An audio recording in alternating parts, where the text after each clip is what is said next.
નમસ્કાર મિત્રો, વિડીયોમાં તમારું સ્વાગત છે। જી હા મિત્રો, અત્યારે હાલ મોટા અને મહત્વના સમાચાર સામે આવી રહ્યા છે। તો મિત્રો, સમાચારમાં વાત કરીએ તો રાજ્યના દક્ષિણ ગુજરાત સહિતના વિસ્તારોમાં માહોલ છે। ત્યારે ગુરુવારે વલસાડ, વાપી, ડાંગ સહિતના વિસ્તારોમાં પવન અને ગાજવીજ સાથે હળવાથી મધ્યમ વરસાદ વરસ્યો છે, જેમાં વાપીમાં વીજળી પડતા 2 લોકોના મોત નીપજ્યા છે, જ્યારે કેટલીક જગ્યાએ વૃક્ષો અને વીજ પોલો ધરાશય થયો હોવાનું સામે આવ્યું છે। દક્ષિણ ગુજરાતના વાપી તાલુકાના કરમખલ ગામે આકાશી વીજળી પડતા 2 મહિલાઓના મોત થયા છે।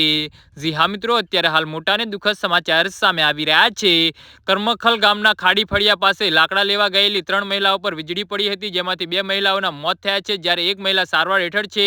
વલસાડ જિલ્લામાં આજે ધરમપુર, વાંકલ, ઓજર, નવીરા સહિતના ગ્રામ્ય વિસ્તારોમાં ભારે પવન સાથે વરસાદ વરસ્યો છે। પવન અને વરસાદી માહોલ વચ્ચે વૃક્ષો ધરાશય થયા છે। ધરાશય થયેલા વૃક્ષો વીજળીના તાર પર પડતા વિવિધ વિસ્તારોમાં વીજ પુરવઠો ખોરવાઈ ગયો છે।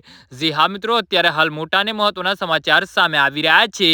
દક્ષિણ ગુજરાતના ડાંગ, વલસાડ સહિતના વિસ્તારોમાં આજે સાંજે વાતાવરણમાં પલટો જોવા મળ્યો હતો। ડાંગ જિલ્લાના વધઈ, સાપુતારા સહિત આસપાસના સ્થળોએ પણ વરસાદ વરસ્યો છે। વરસાદના કારણે ખેડૂતોનો ડાંગર સહિતના પાકને નુકસાની થઈ હોવાની ભીતિ સવાઈ છે, ત્યારે ખેડૂતોમાં ચિંતા જોવા મળી છે। જી હા મિત્રો, તો આના વિશે તમારું શું કહેવું છે તો નીચે અમારી કમેન્ટ બોક્સમાં જરૂરથી જણાવજો અને અમારી યુટ્યુબ ચેનલને સબસ્ક્રાઇબ કરવાની ભૂલતા નહીં। ધન્યવાદ।